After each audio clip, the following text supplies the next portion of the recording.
내 이름은 올랍 얀센, 노르웨이 사람이다. 비록 나는 발트해의 북쪽 지역인 보트니아만의 동쪽 해안에 있는 러시아의 작은 마을 울리아보르그에서 태어났지만 말이다. 나의 부모님은 보트니아만에서 낚시 유람선을 타고 계셨다. 내가 태어났을 때 러시아 울리아보르그 마을에 도착했다. 그때는 1811년 10월 27일이었다.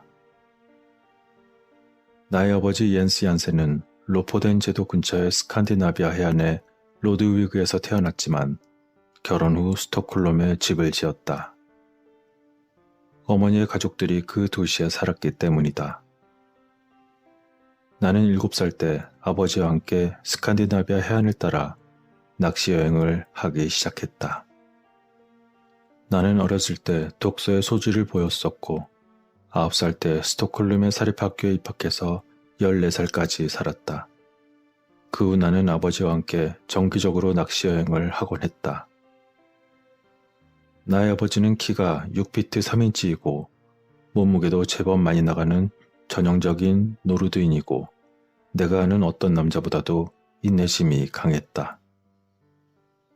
그는 여인의 온순함마저 부드러운 방법으로 가지고 있었지만 그의 결단력과 의지력은 이루 말로 표현할 수 없을 정도였다. 그의 유언은 자신의 여행 중에 죽는 것에 대한 것조차 패배한 것이 아니라는 것이었다. 어부로서의 마지막 여행이 될 수 있는 그 이상한 이야기를 시작했을 때 그 여행의 결과는 세상에 전해질 이상한 이야기가 되었다. 나는 내가 살고 있는 동안 더 이상 굴욕과 감금, 고통이 두려워 내가 알고 있는 사실들이 발표되는 것을 감히 허락할 수 없었다. 우선 나를 구해준 고래잡이 배의 선정으로부터 내가 아버지와 함께 발견한 놀라운 것들에 대해 그 진실을 말하는 것 외에는 다른 이유가 없었다. 하지만 이것이 나의 고문의 끝은 아니었던 것이다. 4년 8개월 만에 나는 스톡홀름에 도착했다. 하지만 어머니가 그 전년도에 돌아가셨고 부모님이 물려주신 재산은 어머니의 사람들에게 넘어갔지만 곧 나에게 다시 넘어왔다. 그 후 내가 기억에서 우리의 모험과 아버지의 끔찍한 죽음에 대한 이야기를 만약 지웠더라면 아마도 모든 것이 잘 되었을지도 모른다. 마침내 어느 날 나는 상당한 재산을 가진 삼촌 구스타프 오스테린드에게 그 이야기를 자세히 들려주었고 내가 낯선 땅으로 또 다른 항해를 할 수 있도록 탐험대를 준비하라고 촉구했다. 처음에 나는 그가 내 프로젝트를 좋아한다고 생각했다. 그는 매우 흥미로워했고 나를 어떤 관리들 앞에 초대해서 내가 그에게 했던 것처럼 우리의 여행과 발견에 대한 이야기를 그들에게 설명해달라고 요청하기도 했다. 그 후 나의 이야기를 그들에게 모두 마쳤을 때 어떤 서류들이 삼촌에 의해 서명이 되었고 그 후 예고도 없이 나는 체포되어 무려 28년 동안 길고도 지루한 무서운 고통의 세월을 머문 그 광란의 집에서 우울하고 두려운 감금을 당했을 때 나의 실망과 고통을 상상해보라. 나는 내 정신이 온전하다고 주장하는 것을 멈추지 않았었다. 그리고 내가 감금되어 있는 그 부당함에 항의하는 것도 멈추지 않았다. 그리고 마침내 1862년 10월 17일 나는 겨우 풀려났다. 그러나 그때 이미 나의 삼촌은 돌아가셨고 나의 젊은 시절의 친구들은 이제 낯선 사람이 되어 있었다. 사실 50세 이상의 남자에게는 미친 사람의 기록밖에 알려져 있지 않았고 친구도 아무도 없었다. 생계를 위해 무엇을 해야 할지 막막했지만 본능적으로 많은 어선들이 정박해 있는 항구 쪽으로 나는 방향을 틀었다. 그리고 일주일 안에 나는 얀 한센이라는 이름의 어부와 함께 로포덴 섬으로 가는 긴 낚시 유람선을 타고 출발했다. 이것은 다른 여행의 시작에 불과했고 절약해서 생활하는 동안 몇 년 만에 나는 내 자신의 낚시용 브릿을 소유할 수 있었다. 그 뒤로 한동안 어부로서 바다를 따라다녔고 5해 동안은 남을 위하여 일하였으며 마지막에는 나를 위하여 일하였다. 이 모든 세월 동안 나는 가장 부지런한 학생이었고 내 사업에서도 매우 열심히 일했다. 하지만 나는 아버지와 내가 발견한 것에 관한 이야기는 그 아무에게도 말하지 않으려고 매우 조심했다. 이 늦은 날에도 나는 내가 쓰고 있는 것들과 내가 보관하고 있는 기록들과 지도들을 보거나 아는 사람이 있을까봐 두려워했다. 내가 이 세상에서 보낸 날들이 끝나면 나는 인류에게 유익하고 깨우쳐줄 지도와 기록들을 남겨둘 것이다. 내가 오랫동안 미치광이들과 함께 갇혀 있었던 그 모든 기억과 모든 끔찍한 고통이 너무 생생해서 더 이상 나는 모험을 할 수 없었다. 10여 년 동안 나의 집은 일리노이 바타비아 근처에 있었다. 그곳에서 나는 현재 도서관에 있는 대부분의 책들을 모았다. 스톡홀름에서 많은 책들을 가져왔지만 말이다. 그 후 나는 로스앤젤레스에 1901년 3월 4일에 도착했다. 내가 그날을 잘 기억하는 것은 맥킨리 대통령의 2번째 취임식 날이었기 때문이다. 나는 이 보잘것없는 집을 샀고 여기 내 거처 안에서 포도나무와 무화과나무 그리고 나에 대한 책으로서 우리가 발견했던 새로운 땅에 대한 지도와 그림을 만들고 아버지와 내가 스톡홀름을 떠날 때부터 남극 대항에서 우리를 갈라놓은 비극적인 사건까지 그 이야기를 자세히 쓰기로 결심했던 것이다.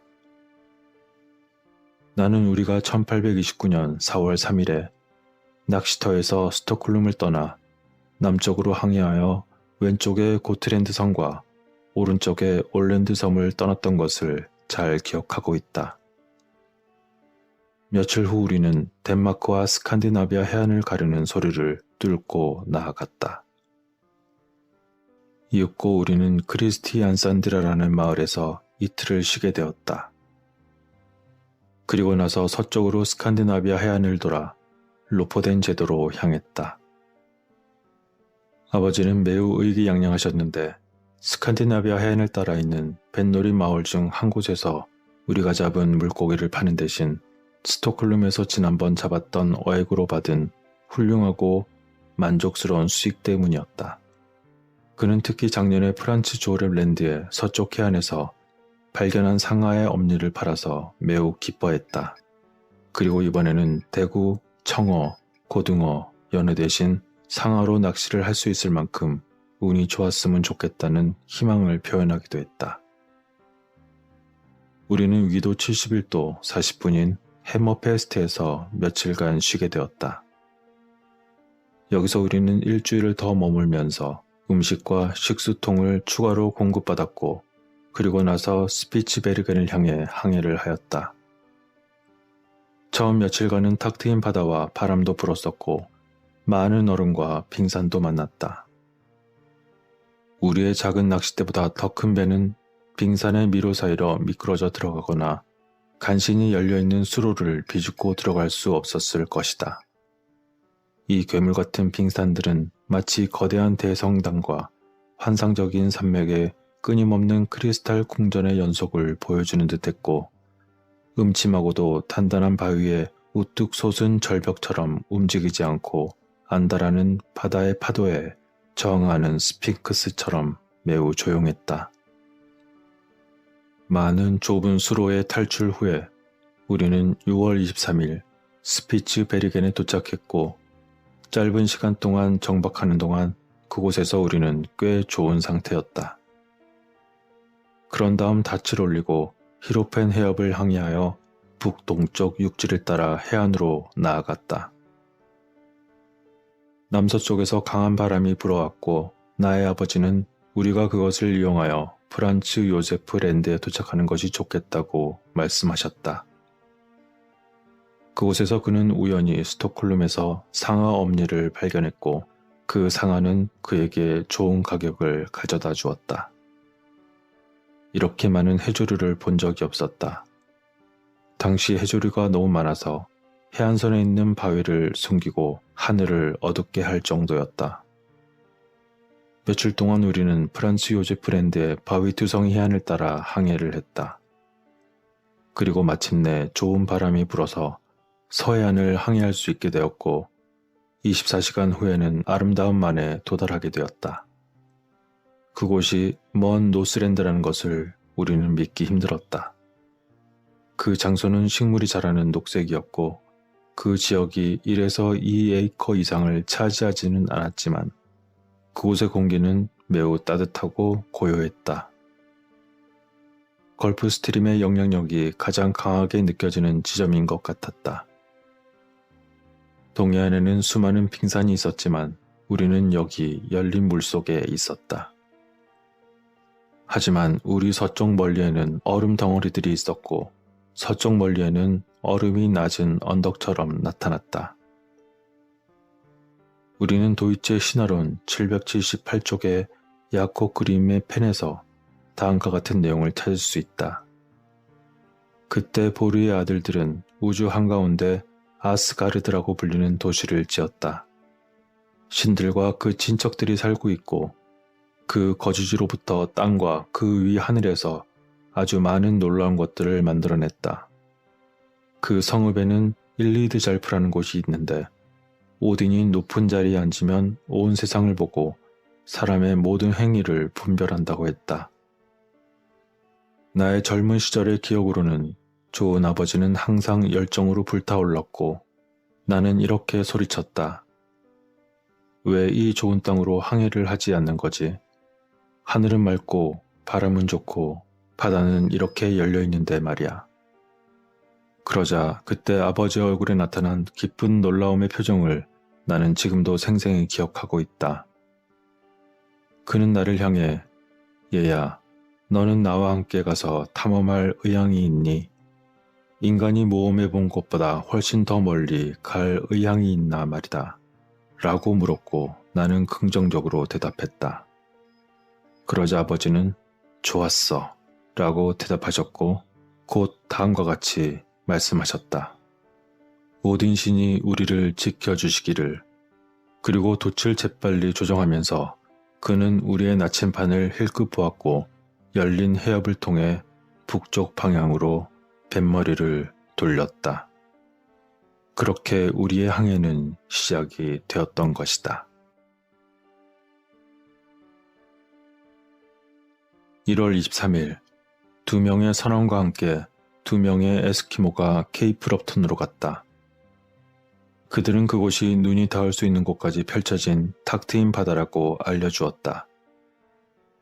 태양은 아직 초여름이었기 때문에 지평선에 낮게 있었다.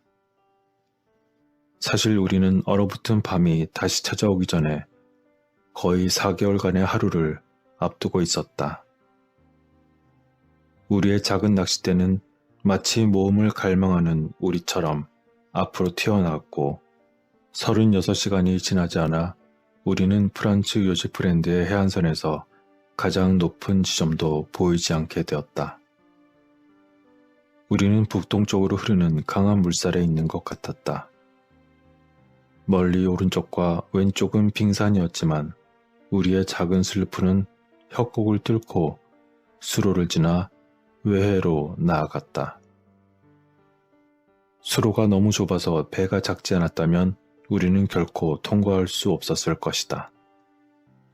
셋째 날 우리는 섬에 왔다. 그것의 해안은 외해에 의해 씻겨져 있었다. 아버지는 도착해서 하루 동안 탐험하기로 결심하셨는데 그 새로운 땅은 목재가 부족했지만 북쪽 해안에 유목이 많이 쌓여 있는 것을 발견했다. 나무 줄기 중 일부는 길이가 40피트, 지름이 2피트에 달했다. 이 섬의 해안선을 하루 동안 탐험한 후에 우리는 닻을 올리고 외해에서 북쪽으로 다시 뱃머리를 돌렸다. 나는 아버지와 함께 거의 30시간 동안 음식을 맛본 적이 없었던 것을 기억한다. 아마도 이것은 그 어느 누구보다도 더 멀고 먼 북쪽 바다에서 우리의 이상한 여행에 대한 흥분 때문이었을 것이라고 아버지는 말했다. 우리의 적극적인 사고방식은 육체적 욕구의 요구를 못 이기게 했던 것이다. 예상했던 대로 강추위 대신 노르웨이 북쪽 해안의 해머페스트에서 약 6주 전에 있었던 것보다 더 따뜻하고 더 쾌적해졌다.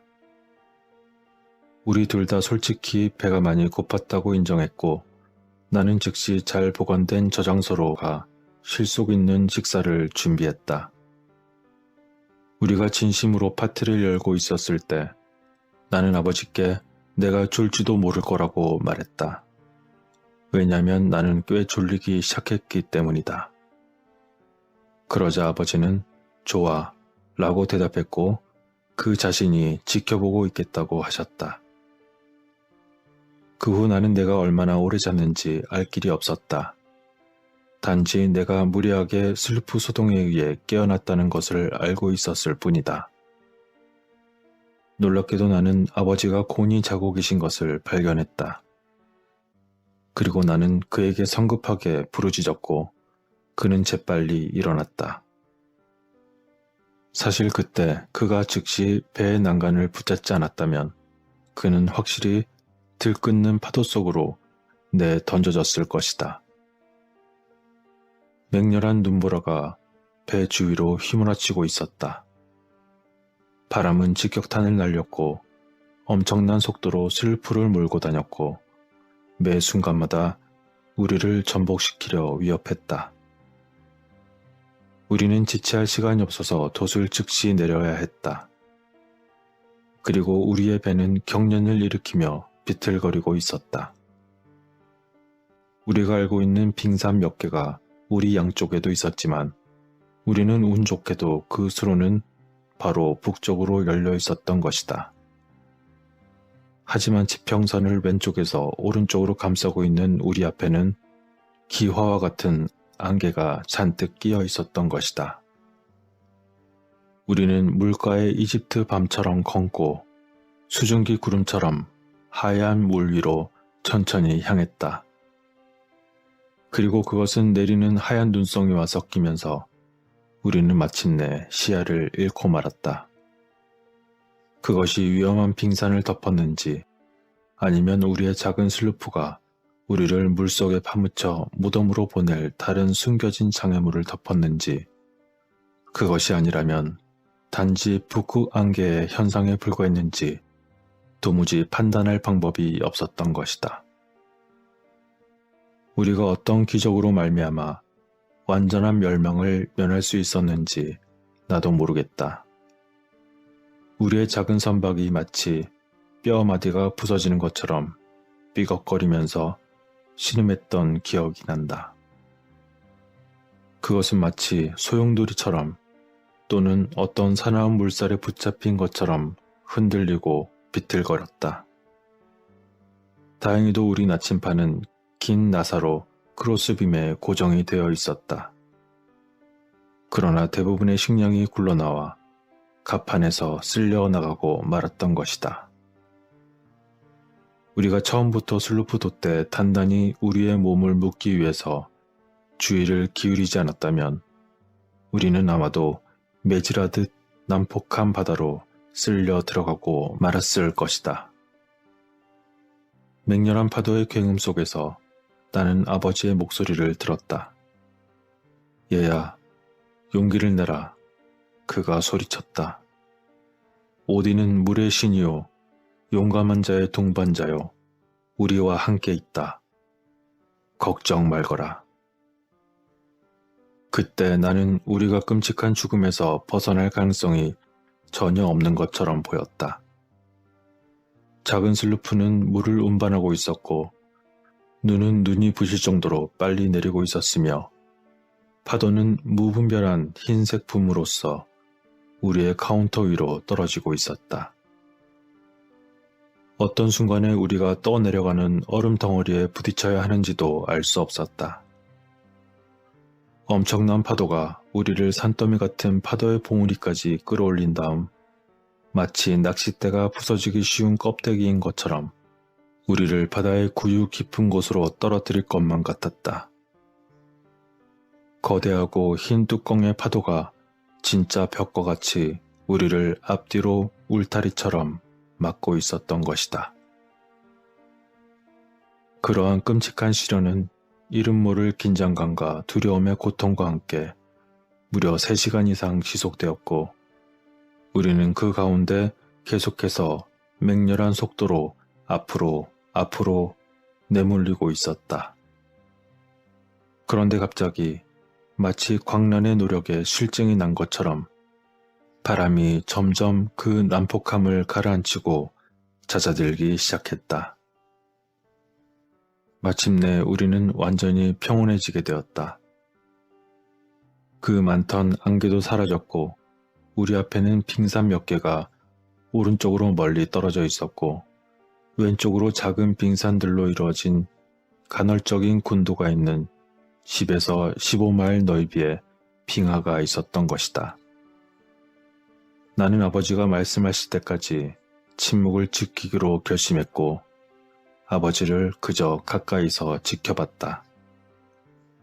현재 그는 그의 허리에서 밧줄을 풀었고 아무 말도 하지 않고 다행히 그것이 폭풍의 광기에 선적했던 물의 슬프를 덜어주면서 다행히 손상되지 않은 펌프로 일을 하기 시작했다.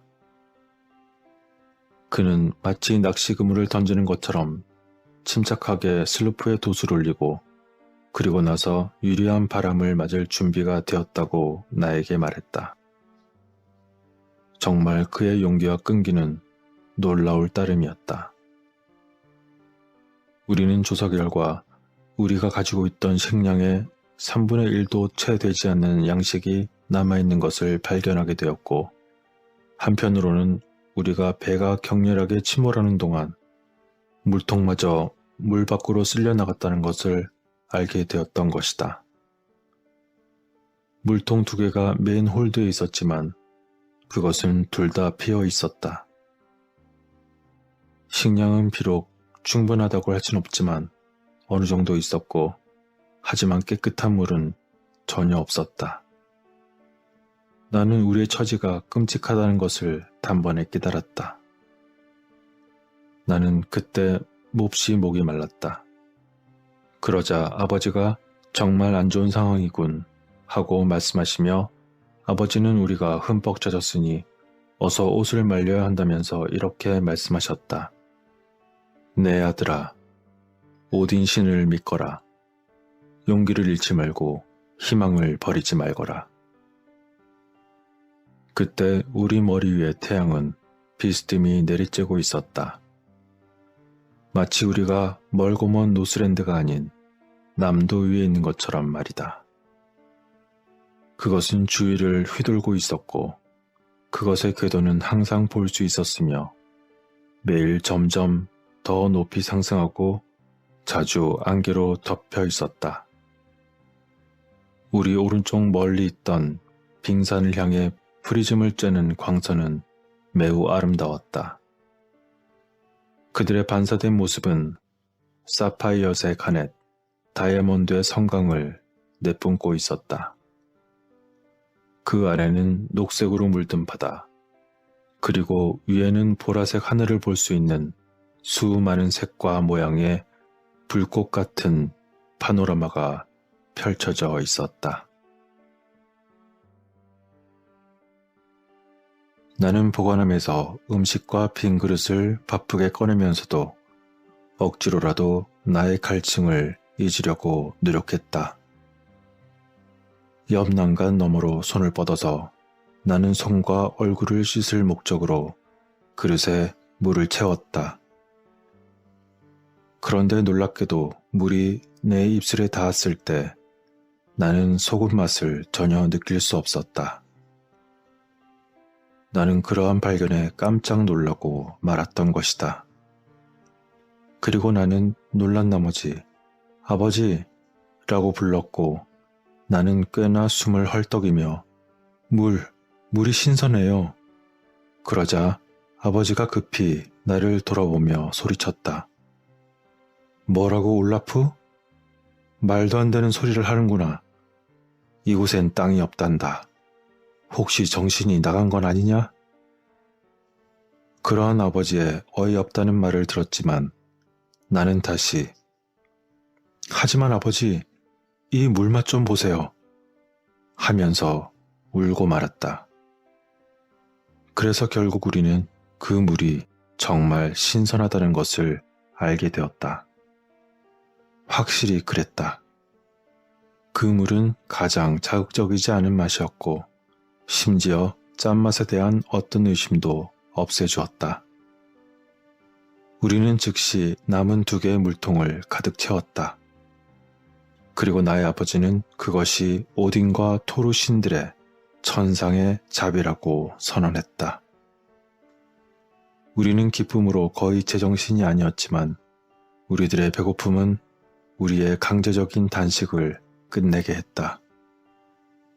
이제 우리는 탁 트인 바다에서 깨끗한 물을 발견했으므로 배가 항해해 본 적도 없고 노가 튀는 소리도 들어본 적이 없는 이 이상한 위도에서 우리가 예상하지 못할 것이 무엇이 있으랴. 그렇게 우리가 겨우 배고픔을 달래고 있을 때 미풍이 한가한 돛을 채우기 시작했다. 그리고 나침판을 힐끗 쳐다보면서 우리는 그 나침판이 북쪽 지점을 유리에 강하게 누르고 있는 것을 발견했다. 그것을 바라보며 내가 놀라자 아버지는 이렇게 말씀하셨다. 이건 내가 예전에 들어본 적이 있단다. 사람들은 이것을 바늘 담그는 소리라고들 했었지. 우리는 그 나침판을 풀어서 바다 표면과 직각으로 돌렸다. 그러자 그 지점이 유리에서 벗어나 방해받지 않는 마력에 이끌리듯 그 방향을 바꾸었다. 그것은 불안하게 바뀌었고 마치 취한 사람처럼 불안정해 보였지만 마침내 나침판의 바늘은 결국 방향을 가리키게 되었다. 이전에는 바람이 우리를 북서쪽으로 이동시킨다고 생각했다. 하지만 나침반이 없었다면 우리는 북쪽에서 약간 북동쪽으로 항해하고 있다는 것으로 알고 있었을 것이다. 그러나 어찌되었건 우리의 진로는 항상 북쪽으로 향하고 있었다. 바다는 더 이상 잔잔할 수 없을 만큼 잔잔했고 파도가 거의 일지 않았으며 바람은 너무도 상쾌했다. 태양광선은 우리를 슬프리만큼 내리쬐는 동안 고요한 따스함을 가져다 주었다. 그렇게 하루가 다르게 시간이 흘러갔고 우리는 항해일지에 있는 기록을 통해 우리가 폭풍우가 몰아친 지 11일째를 항해하고 있었다는 것을 알 수 있었다. 가장 엄격하게 음식과 물의 저력으로 인해 우리의 식품은 꽤 잘 버텨내고 있었지만 거의 바닥을 드러내기 시작했다. 그러는 동안 물통 하나가 다 떨어졌고 아버지는 다시 채워야겠구나 라고 말씀하셨다. 하지만 실망스럽게도 우리는 물이 노르웨이 해안의 로포덴 제도의 지역처럼 소금기가 있다는 것을 발견하게 되었다.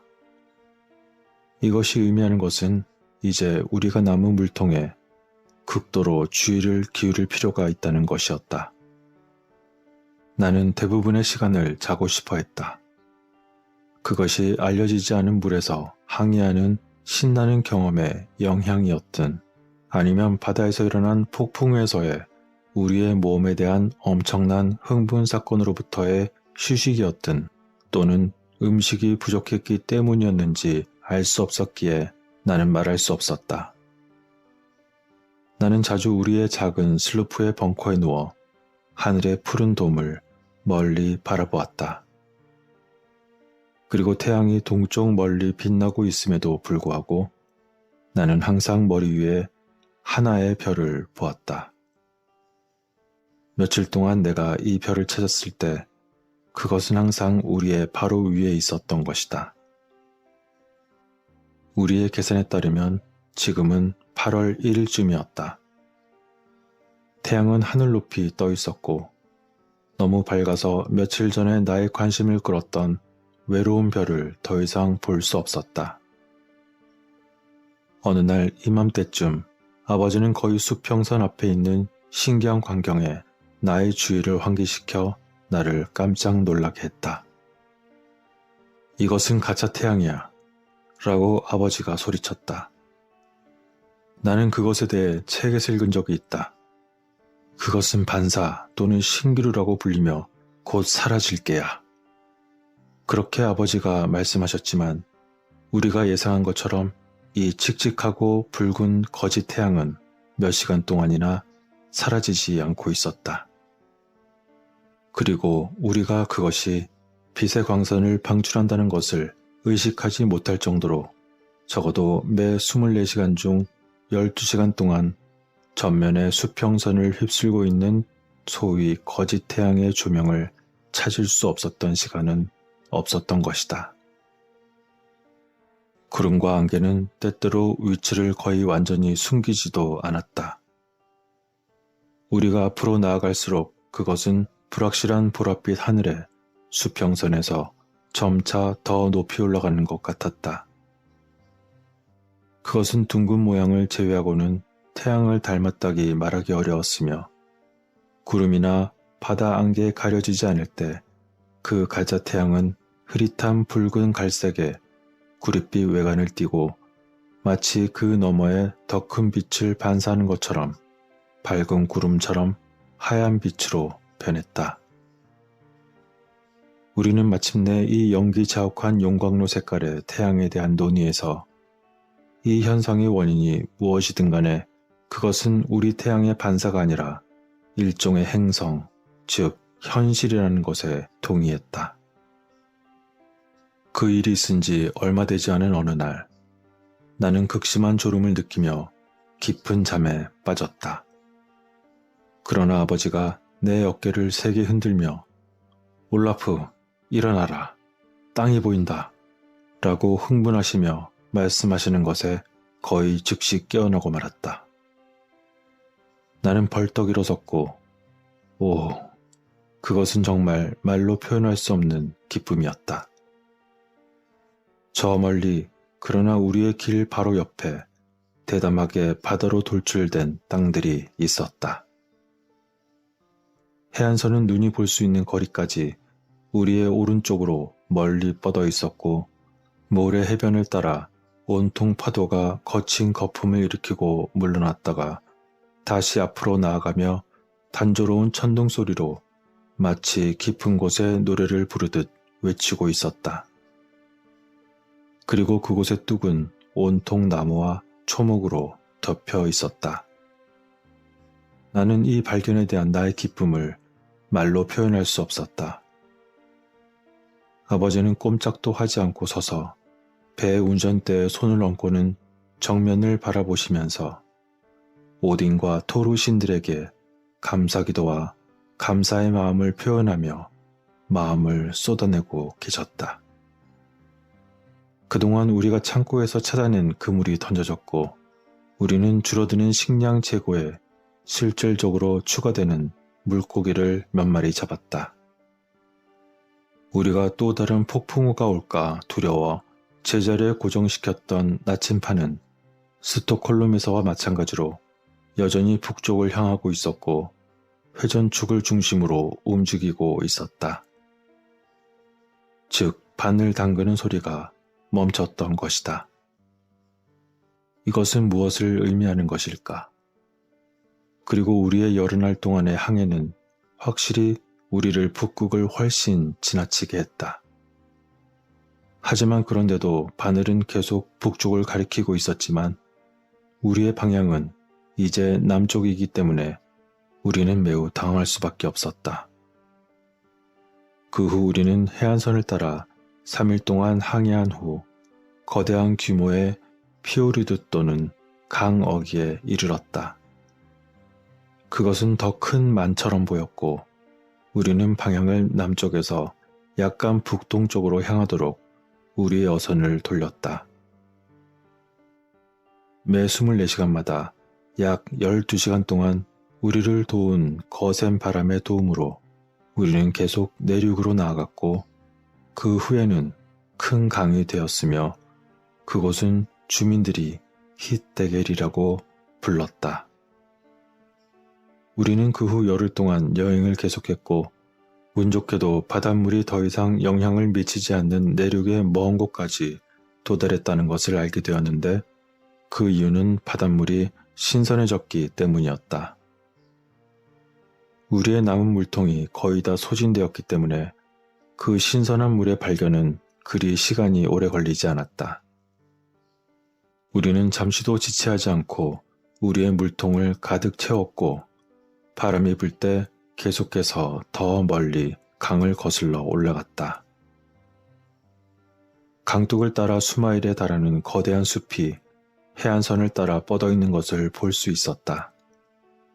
그곳의 나무들은 실로 엄청난 크기였다. 우리는 모래사장 근처에 정박한 후 상륙하여 해변으로 걸어갔고 매우 맛있고 배고픔을 만족시키는 많은 양의 견과류를 발견했다. 그렇게 우리는 단조로운 식량 재고에서 반가운 변화를 가져올 보상을 받았던 것이다. 스톡홀름에서 휴가를 떠난 지 5개월이 지난 9월 1일이었다. 갑자기 우리는 멀리서 사람들의 노랫소리를 듣고 거의 겁을 먹고 기절할 뻔했다. 그 후 얼마 지나지 않아 우리는 강을 따라 미끄러져 내려가는 거대한 배가 우리를 향하는 것을 발견했다. 배에 탄 사람들은 하나의 강력한 합창으로 노래를 부르고 있었는데 그 합창은 저편에서 저편으로 메아리치며 전 우주를 떨리는 멜로디로 가득 채우는 1000개의 목소리처럼 들렸다.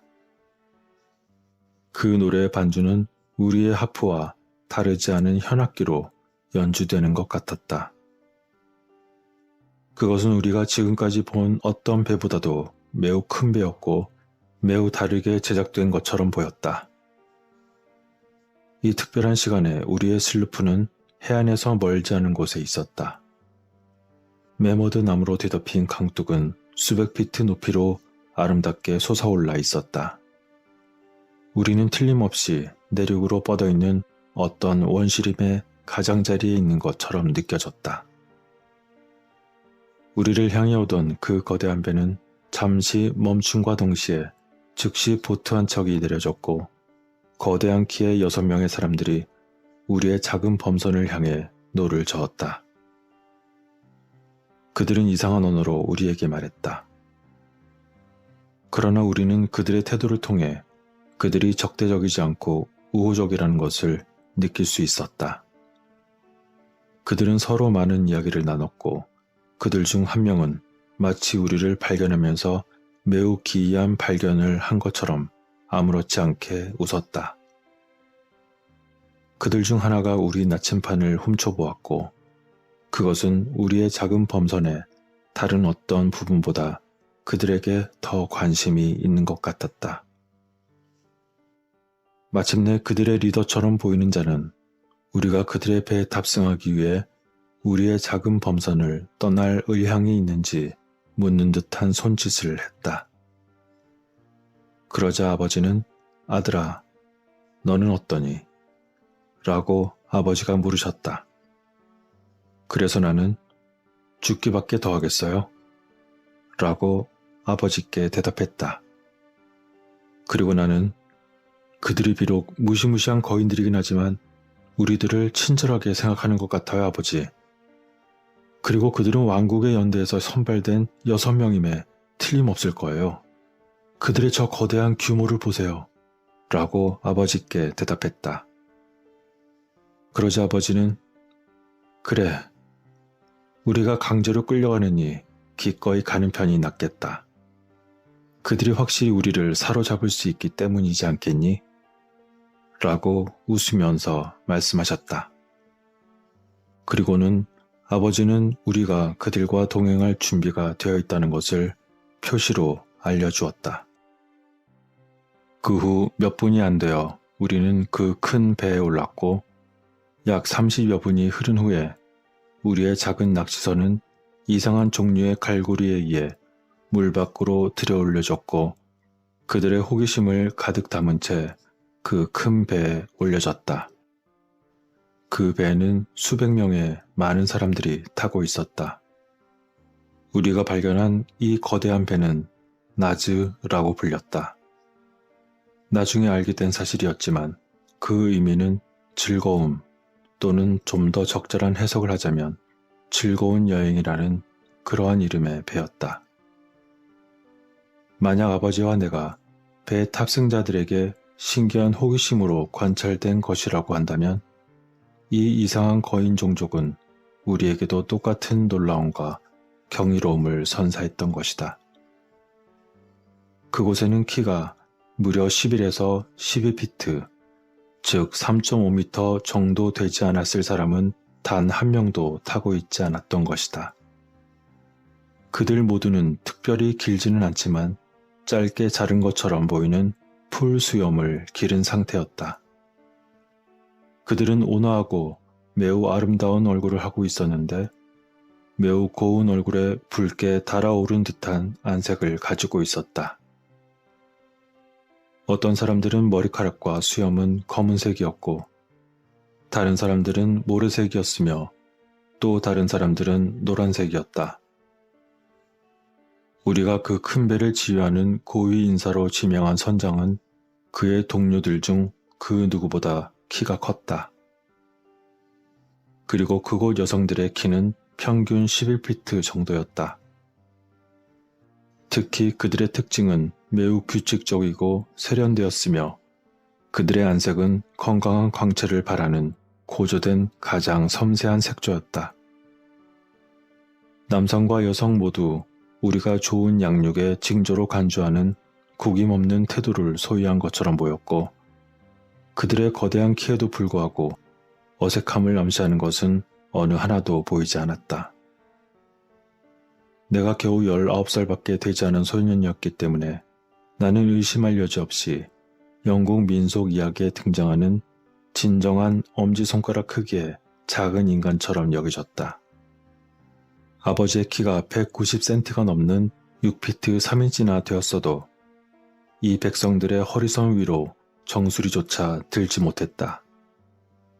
그들은 저마다 우리에게 예의를 베풀고 친절을 베풀기 위해 마치 서로 경쟁하는 것처럼 보였지만 아버지와 내가 테이블에 앉을 수 있도록 즉석에서 의자를 마련해야 했을 때 그들 모두 진심으로 웃었던 기억이 난다.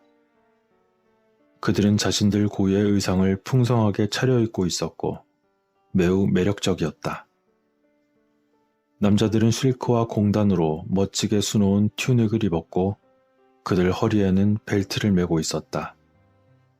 그들은 부드러운 질감의 무릎 반바지와 스타킹을 신고 있었고 발은 금색 버클로 장식된 샌들을 신고 있었다. 우리는 그들에게 금은 알려진 가장 흔한 금속 중 하나이며 장식에 광범위하게 사용된다는 것을 알게 되었다. 이상하게 보일지 모르지만 아버지도 나 자신도 우리의 안전에 대해 조금도 염려하지 않게 되었다. 그때 아버지는 나에게 우리는 우리만의 것이 되었다. 이것은 내 아버지와 아버지의 아버지가 나에게 말해준 전통의 성취이며 아직도 우리 민족의 여러 세대에 걸쳐 여전히 남아있다. 이곳은 확실히 북풍 너머의 땅이구나 라고 감탄하듯 말씀하셨다.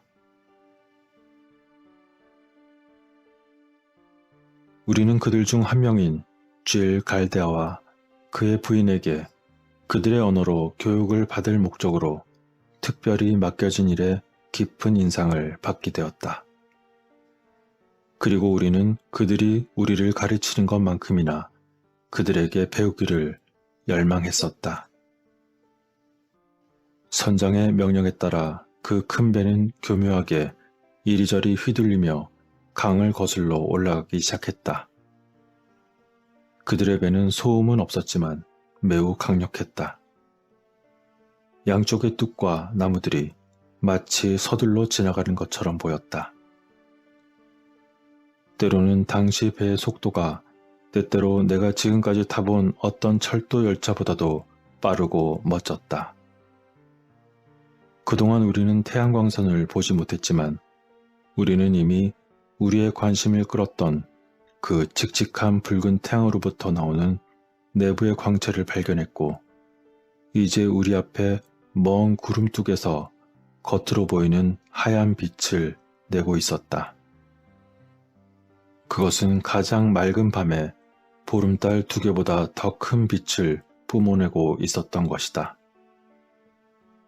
그리고 12시간 후에 이 흰 구름은 마치 일식처럼 시야에서 사라지게 되었고 그 뒤 12시간은 우리의 밤과 일치했다. 우리는 이 이상한 사람들이 이 거대한 구름을 숭배한다는 것을 그때 알게 되었다. 그것은 바로 다름 아닌 이너월드, 내부 세계의 더 스모키 가드, 연기가 자욱한 신이었던 것이다. 이제 잠시 당시의 상황을 말하자면 그 배는 내가 지금 전기라고 추측하는 조명의 모드를 갖추고 있었다. 그러나 나의 아버지나 나나 그 어느 누구도 어디에서 그 배를 작동시킬 힘이 왔는지 또는 우리 도시와 직과 사업장의 거리를 밝히는 현재의 방법과 같은 목적에 유사한 부드럽고 아름다운 불빛을 유지하기 위한 그들의 능력은 그 당시에는 매우 생소한 것이었다. 내가 글을 쓴 시기는 1829년 가을이었고 현재와는 달리 당시 지구의 바깥 표면에서 우리는 전기에 대해 아무것도 몰랐다. 그렇게 그곳에서 정기적으로 과급된 것으로 생각되어지는 그곳의 공기의 상태는 우리들에게 일정한 활력제였다. 아버지와 나는 2년 동안 땅속에서 지내는 것보다 더 기분이 좋았던 적이 없었던 것이다. 이제 다시 사건에 대한 나의 이야기를 이어가도록 하겠다. 우리가 거인들과 함께 타고 항해하던 배는 우리가 탄 지 이틀 만에 멈춰섰다. 아버지는 우리가 스톡홀름이나 런던 바로 밑에 있다고 판단하고 계셨다. 우리가 도달한 도시는 항구 도시를 의미하는 예후라고 불렸다. 그곳의 집들은 매우 크고 아름답게 지어졌고 그 외관은 꽤 균일하게 보였지만 똑같지는 않았다. 사람들의 주된 직업은 농경인 것 같았다. 산비탈은 포도밭으로 덮여 있었고 계곡은 곡식을 재배하는 데 사용되고 있었다. 나는 그곳처럼 그토록 많은 금이 진열되어 있는 것은 난생 처음 보았다. 금은 어디에나 있었다. 그들의 집 문짝에는 금으로 상감을 입혔고 그들이 쓰는 테이블에는 금판으로 장식되었다.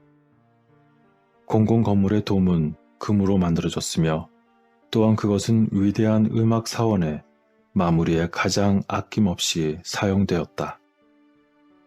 그곳의 식물들은 무성하게 자랐고 모든 종류의 과일은 가장 섬세한 맛을 가졌다.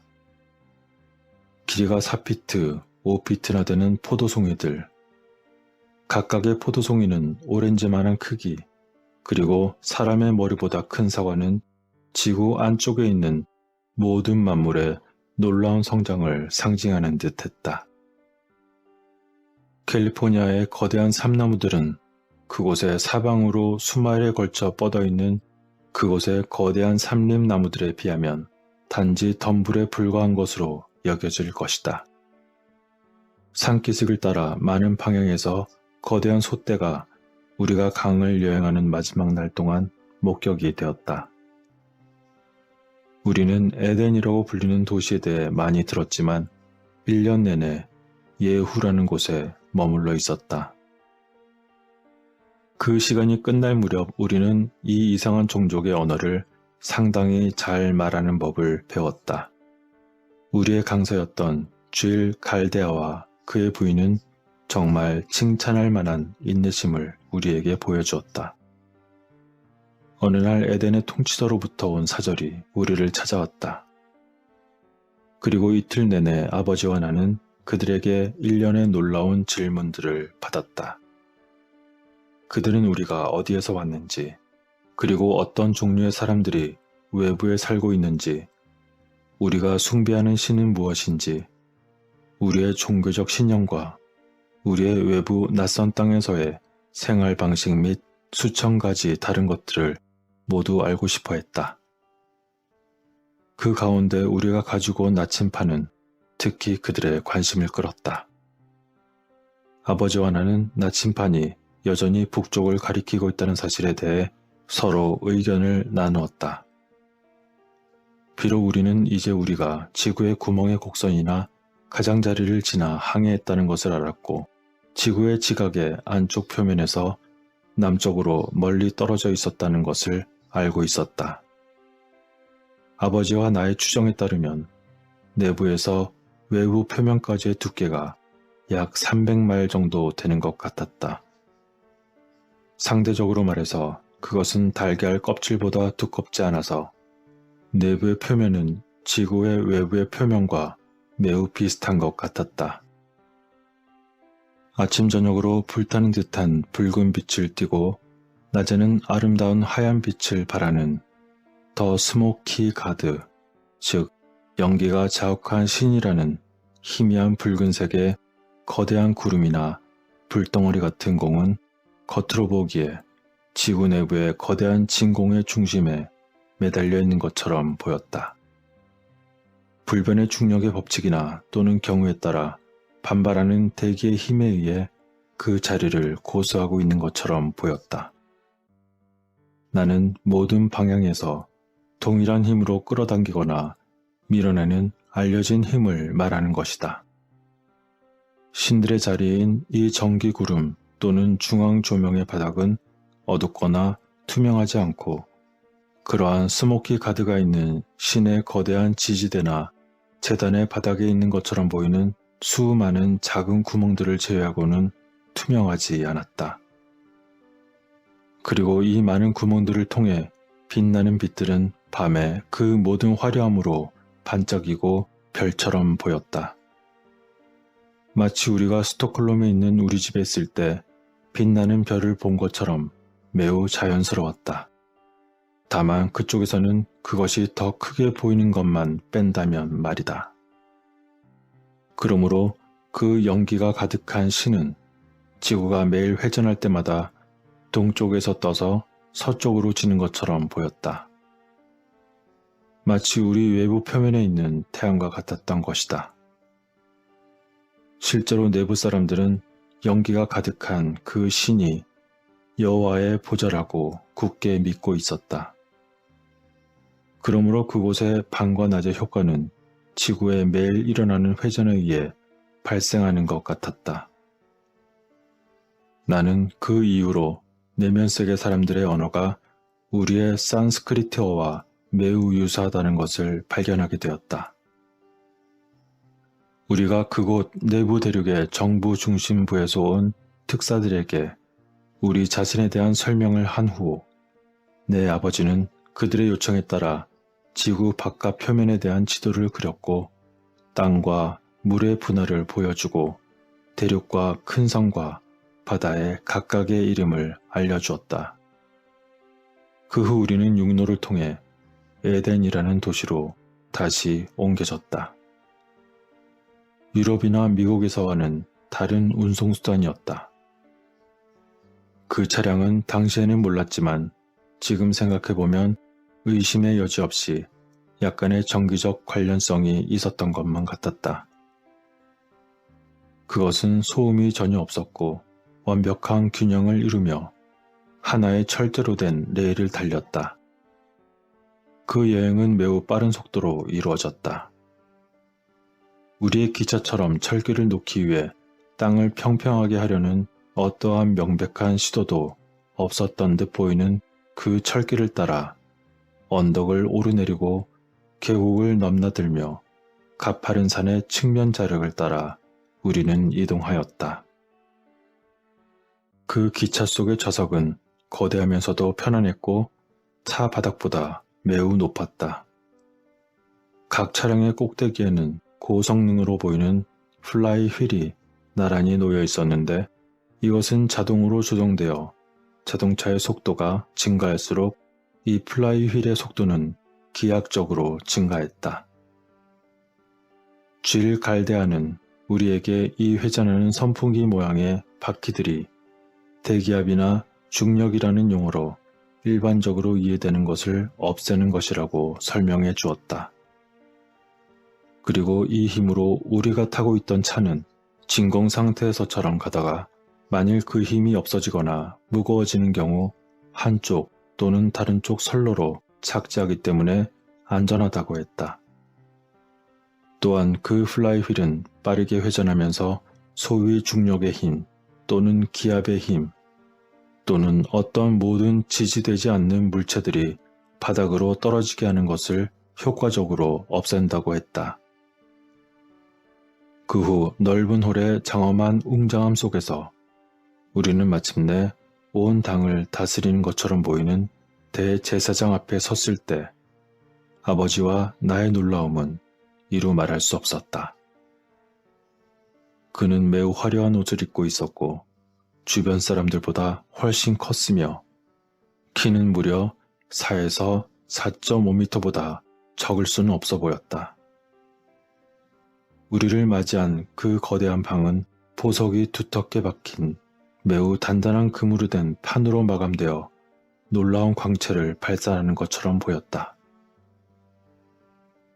에덴이라는 도시는 아름다운 계곡처럼 보이지만 사실 그것은 주변 내 대륙의 그 어느 부분보다 수천 피트나 높은 내 대륙에서 가장 높은 산악고원에 위치하고 있었다. 그곳은 내가 여행 중에 본 곳 중에서 가장 아름다운 곳이었다. 이 높은 정원에는 모든 종류의 과일과 포도나무 덩굴, 그리고 관목과 나무와 꽃들이 엄청 날 만큼 무성하게 자랐다.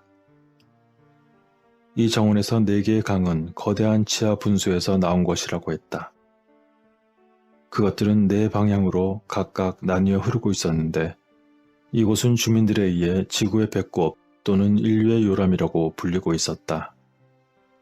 그 강들의 이름은 유프라테스 강과 비손 강과 기용 강과 히데겔 강이었다. 그런 가운데 이 아름다운 궁전에서 우리의 작은 낚싯배를 발견했을 때 뜻밖의 예상하지 못한 일이 우리를 기다리고 있었다. 그것은 1년도 더 전에 강에서 우리를 발견한 사람들에 의해 배에 실렸던 것과 같은 완벽한 모습으로 대제사장 앞으로 옮겨졌다. 우리는 친절하고 사려 깊은 것처럼 보이는 이 훌륭한 고위 인사와 함께 2시간 이상이 넘도록 청중들에게 질문을 받았다. 그는 우리에게 수많은 질문을 던지며 매우 열렬히 관심을 보였고 항상 그의 사절들이 묻던 것과는 다른 그동안 질문하지 않은 것들에 대해 물었다. 인터뷰가 끝나자 그는 우리가 그의 나라에 머물기를 원하는지 아니면 지구의 북부와 남부를 둘러싸고 있는 얼어붙은 벨트의 장벽을 넘어 우리가 성공적인 귀환이 가능하다면 우리가 왔던 외부 세계로 돌아가는 것을 원하는지 물어보면서 그 중에 우리가 기뻐할 선택을 물었다. 그러자 그때 아버지가 대답하셨다. 나와 내 아들이 당신의 나라를 방문하여 당신의 백성, 당신의 대학과 음악과 예술궁전, 그리고 당신의 훌륭한 넓은 들판, 당신의 훌륭하고 멋진 나무숲을 보는 것이 나와 내 아들은 좋습니다. 그리고 또한 우리가 이 즐거운 특권을 누린 후에 우리는 지구의 바깥 표면에 있는 우리의 집으로 돌아가려고 노력해야만 합니다. 이 아들은 나의 외동아들이고 나의 좋은 아내는 우리가 돌아오기를 기다리며 지칠 것입니다. 그렇게 아버지가 대답하자 수석 대제사장이 대답하였다. 나는 당신이 영원히 다시는 돌아가지 못할까봐 걱정됩니다. 그 이유는 그 돌아가는 길이 가장 위험한 길이기 때문입니다. 하지만 여러분은 그러기 전에 쥘 갈데아와 함께 다른 여러 지역을 방문하게 될 것이며 우리들의 모든 예의와 친절을 받을 것입니다. 그리고 여러분이 우리의 모든 지역을 방문할 때마다 언제든 집으로 귀환할 마음의 준비가 되어 있다면 나는 여기에 전시 중인 여러분의 배가 히데게일 강 어귀에 있는 물에 안전하게 데려다 줄 것을 확실히 보장합니다. 그러면 우리는 여러분이 탄 그 배에게 여호와의 속력을 내도록 할 것입니다. 라고 그 수석 대제사장은 우리에게 말했고, 이로써 대륙의 고위 성직자나 통치자와의 유일한 인터뷰가 종료가 되었던 것이다.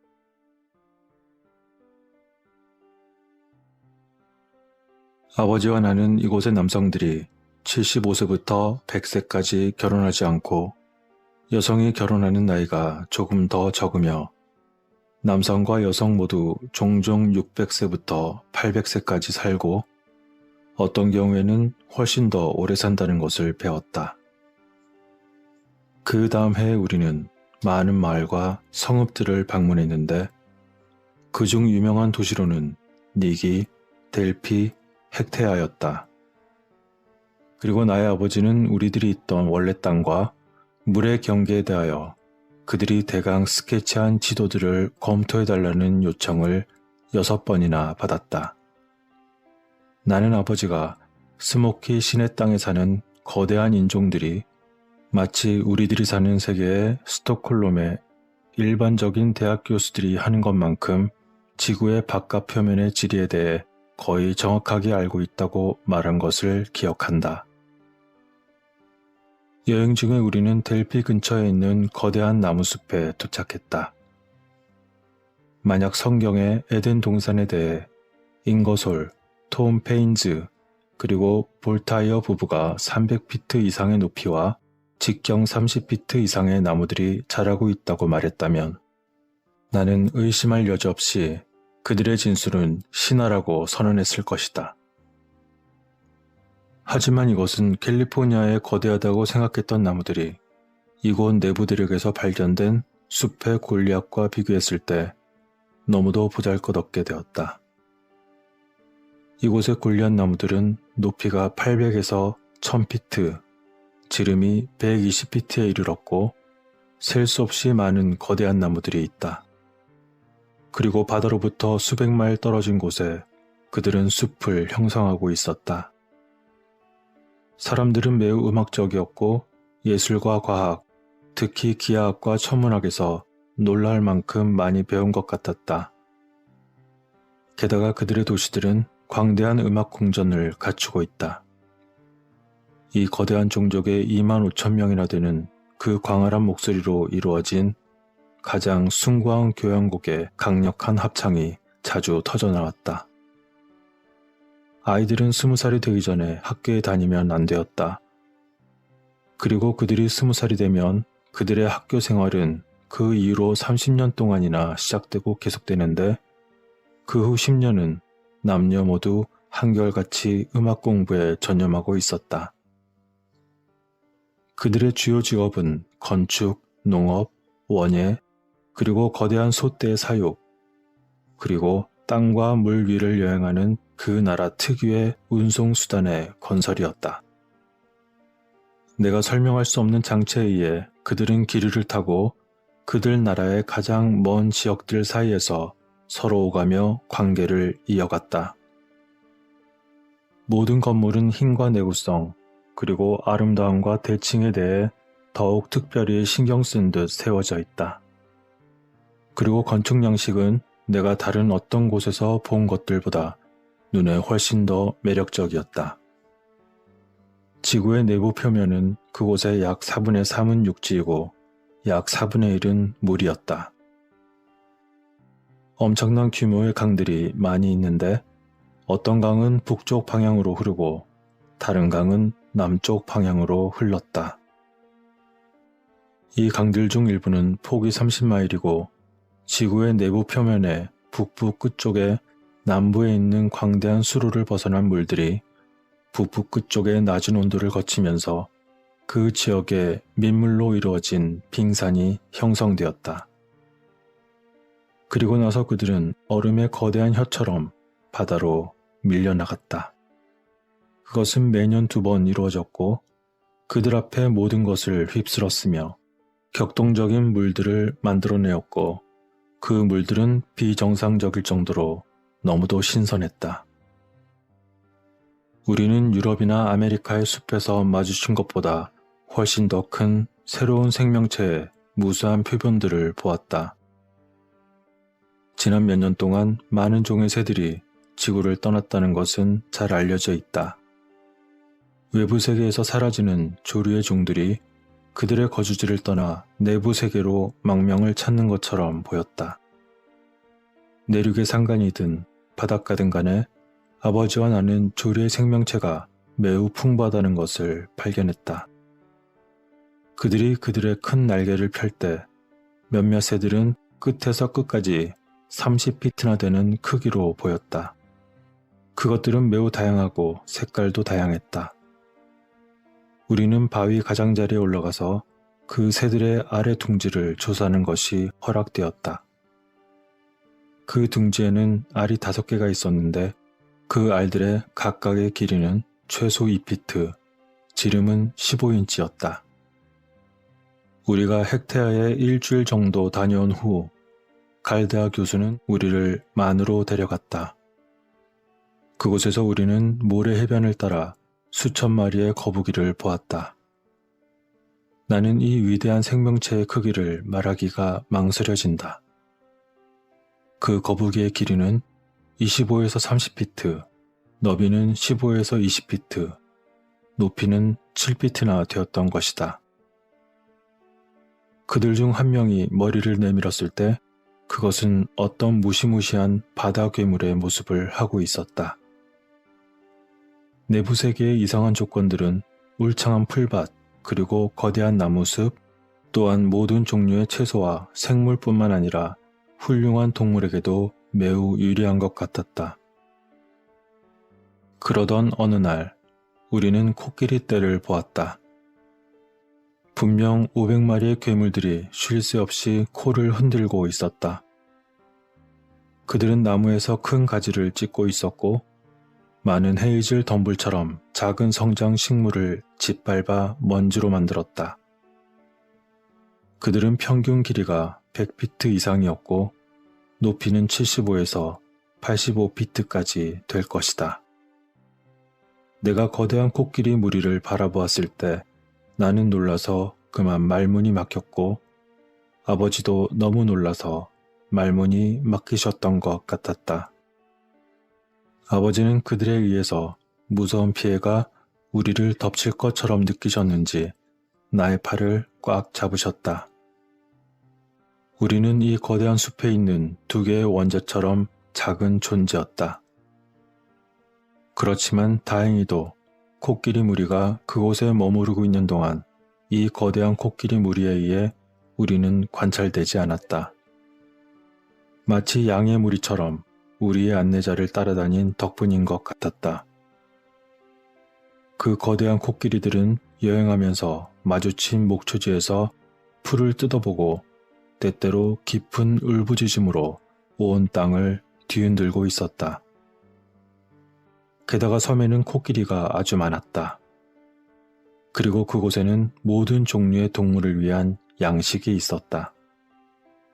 땅에 있는 모든 향기로운 것들, 꽃, 불이나 목초나 나무나 꽃이나 열매 같은 것들이 그 땅에서 자라고 번성하였다. 내부 세계에서는 흐릿한 안개가 매일 저녁 육지에서 피어오르고 24시간마다 한 번씩 비가 내렸다. 이 엄청난 습기와 활기찬 전깃빛과 온기는 아마도 풍부한 초목을 설명하는 이유일 것이다. 그 반면에 고도로 정기적으로 충전된 풍부한 공기와 기후 조건의 균일성은 모든 동물과 생명체의 거대한 성장이나 수명과 많은 관련이 있을 것이다. 군데군데 평평한 계곡이 사방으로 수마일에 걸쳐 뻗어 있었다. 그렇게 스모키 씨는 맑고 하얀 빛 속에서 차분하게 아래를 내려다보았다.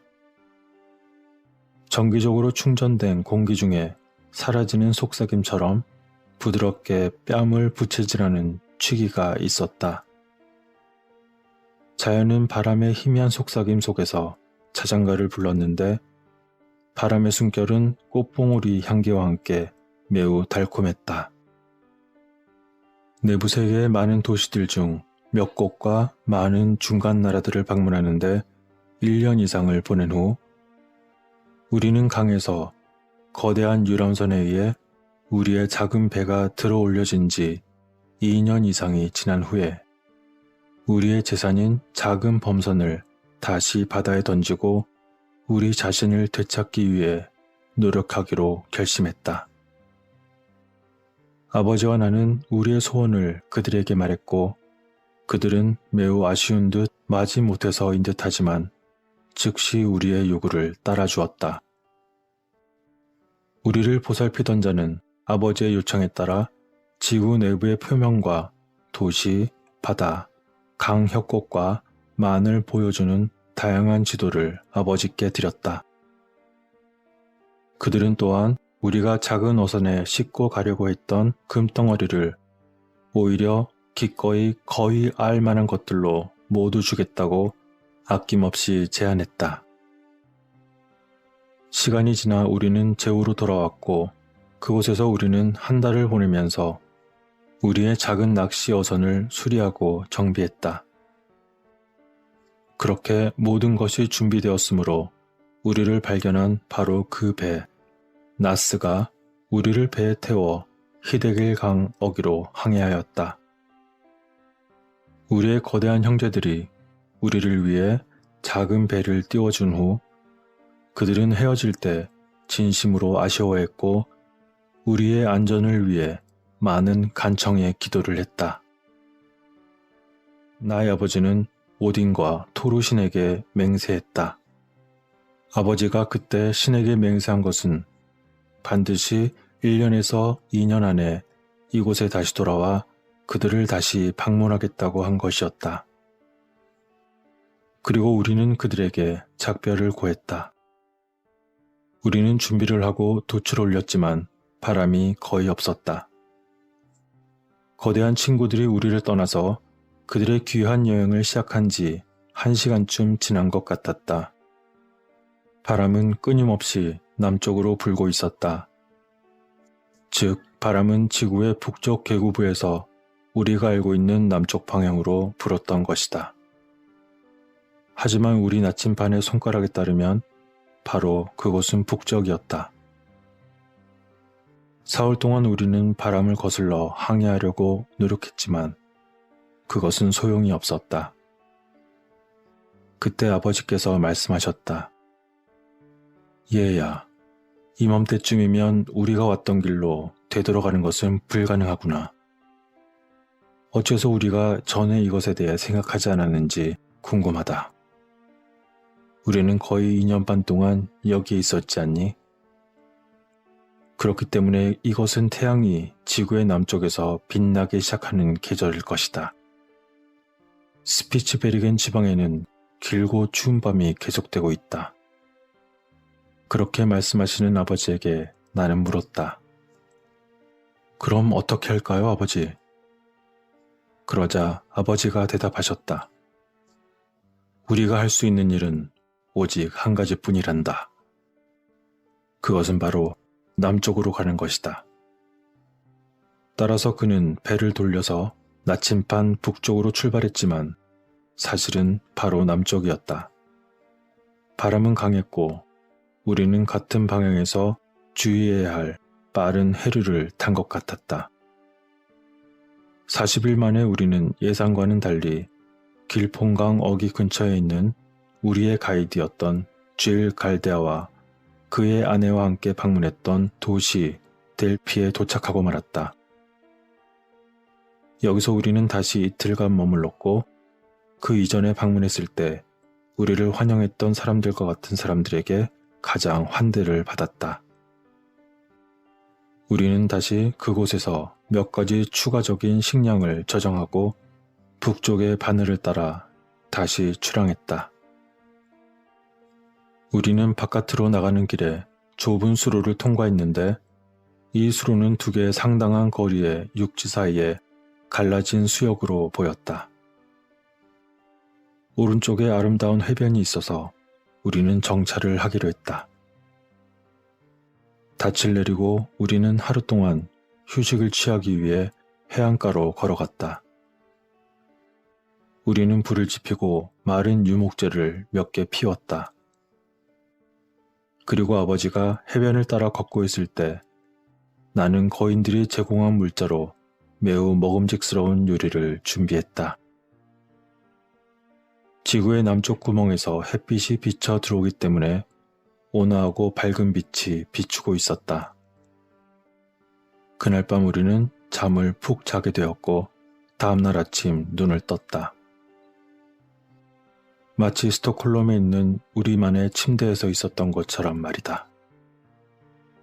그리고 아침 식사 후 우리는 우리의 고향 내륙의 발견을 위한 여행을 시작했지만 우리가 펭귄과에 속하는 것으로 인식한 몇몇 새들을 발견했을 때 우리가 멀리 가지 못한 것을 알게 되었다.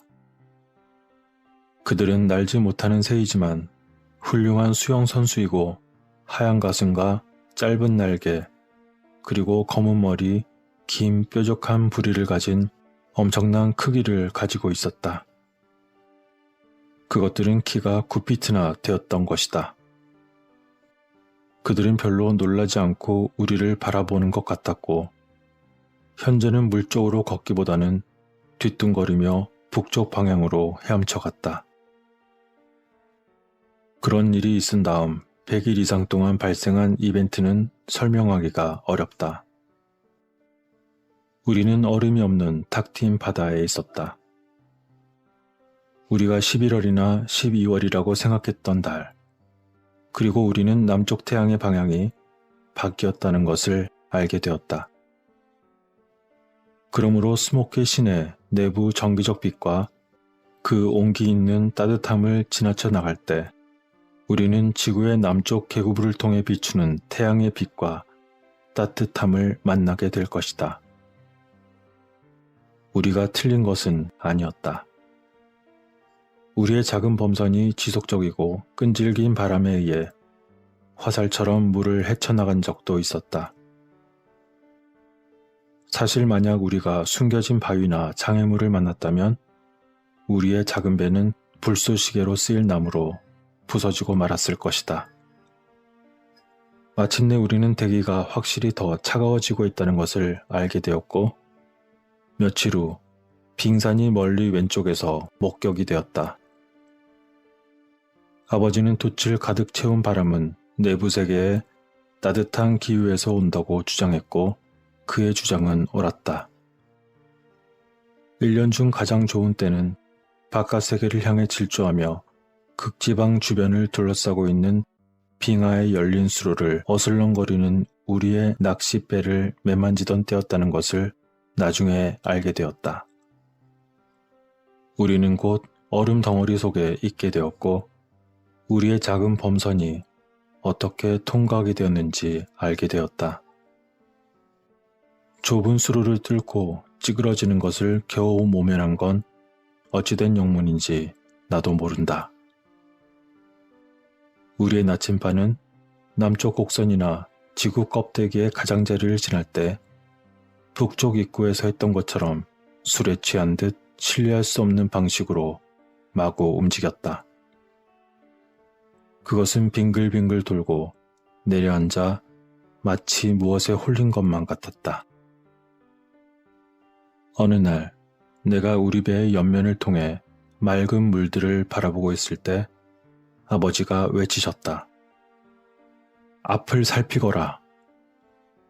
나는 놀라서 급히 올려다보니 안개를 뚫고 수백 피트 높이의 하얀 물체가 솟아올라 우리의 진격을 완전히 차단하는 것이 보였다.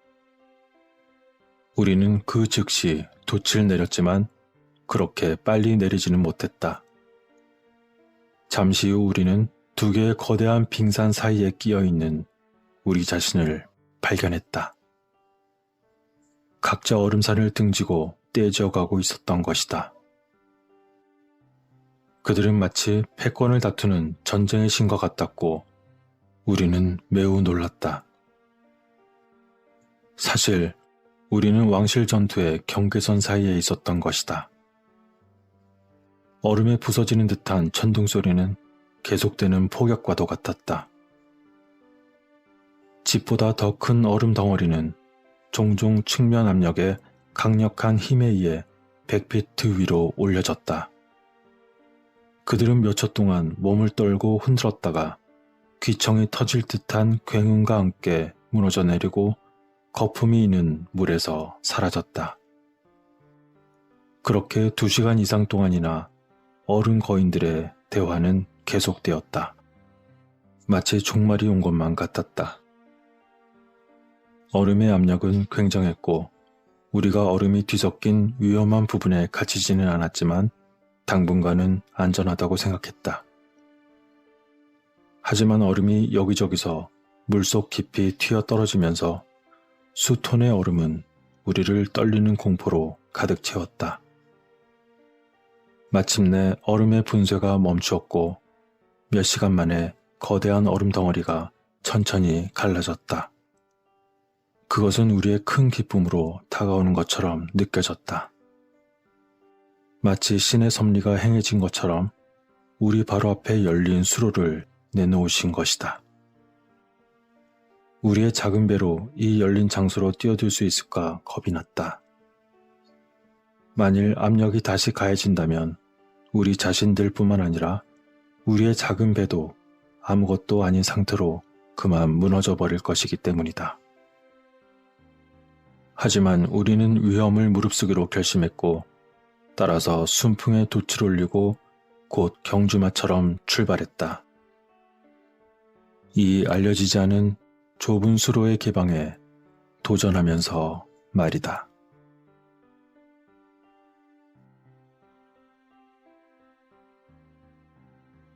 그 후 45일 동안 우리의 시간은 빙산이 우리를 사냥하는 통로를 피하는 데 쓰였다.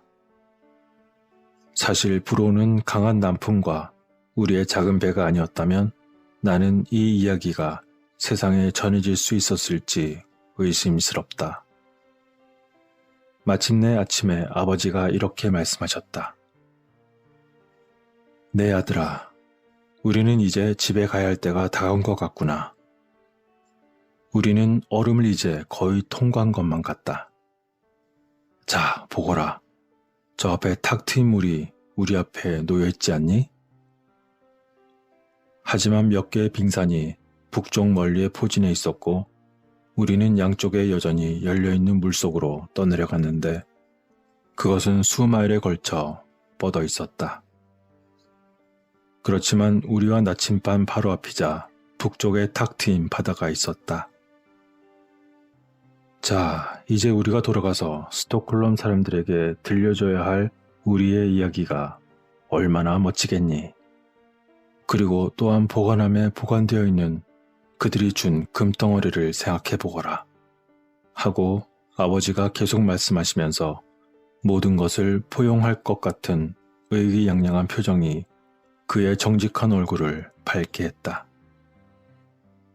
그렇게 뿌듯해하시는 아버지를 보며 나는 아버지께 따뜻한 칭찬의 말씀을 드렸다. 아버지께서 용감하고 인내심이 있으신 것뿐만 아니라 발견자로서 용감하시고 이제 성공적인 항해를 약속해 주신 것에 대해서도 나는 감사를 드렸다.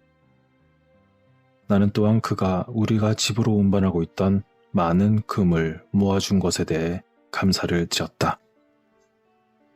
우리에겐 식량과 물이 잘 공급되고 있었고 우리가 탈출한 위험에 대해 축하하는 동안 우리는 그때 거대한 얼음산이 찢어져서 생긴 가장 무서운 폭발음을 듣고 깜짝 놀라고 말았다. 마치 1000개의 대포가 발사되는 것 같은 귀청이 터질 것 같은 굉음이었다. 우리는 그 당시 엄청난 속도로 항해를 하고 있었고 어느 모로 보나 바위 두성이의 섬처럼 움직이지 않는 거대한 빙산 근처에 있었다.